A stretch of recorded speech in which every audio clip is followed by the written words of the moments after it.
Hi and welcome. I'm Debbie. I'm Jenny. And we're going to talk a little bit about closing out your projects today. We're filming this at the end of 2024, beginning of 2025, and we've been thinking a lot about how to close things out. And we think about lessons learned, celebrations, and as usual, we're going to leverage our project management skills to share with you some insights on how you might close out your projects or maybe even just a period of your life. Exactly. The first step in the project closeout is to verify the results that you're getting when you've completed the project.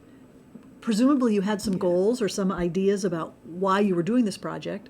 Maybe you had some success metrics in mind. Well, now obviously is the time to measure and compare and see, did you get what you were hoping you would get? Yeah, for example, when I used to do systems projects, we would have the goal of going live without a lot of bugs and calls from people saying the system's not working. Well, how's that going? And Right. Did we have metrics in place to begin with? Or even if we didn't, how's it going? Are we getting too many calls about the system? Yeah, excellent.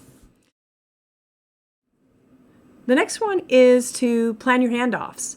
So again, I think about the systems projects because I've done a lot of them. And think about, is there a handoff plan? Are you a project team that's going to pass on to a team that's going to be running it as part of the business every day? For example, you might be doing a new process in accounts payable, and now the accounts payable clerk's going to be running that process. Yes. What is your rollout strategy? You should have figured that out to begin with, but if you haven't, well, start Now's the figuring that time. out now. Yeah, exactly. And then the third step is to set up some monitoring to make sure that as the project is now rolled out and whatever system you might have put in place or whatever change you might have made, you're checking to make sure it's actually doing what you were hoping it would do. Exactly. And again, this is something that you would have wanted to do at the beginning of your project if Right. it's something like a systems project or a new process, because sometimes you have to build the monitoring into the systems that you're building. Exactly, yes.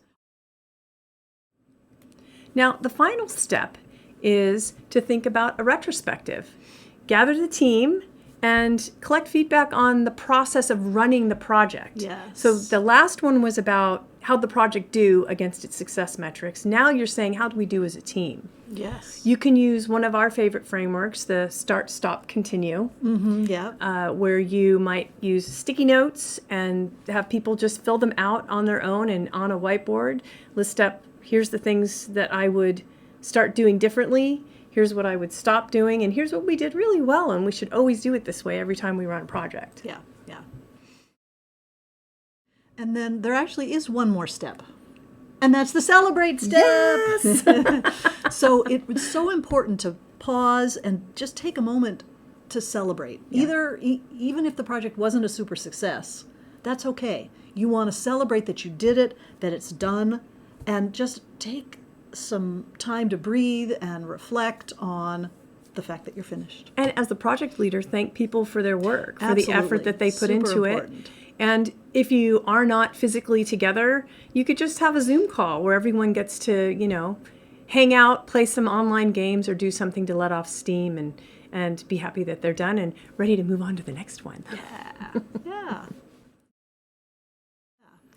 So that's it. Those are our 5 steps for closing out a project, whether the project is a work project with a start and a finish, or whether it's just the work you've been doing this year at work, or even just your personal life. Yep. That's Thanks it for being now. with us. Thanks for being with us.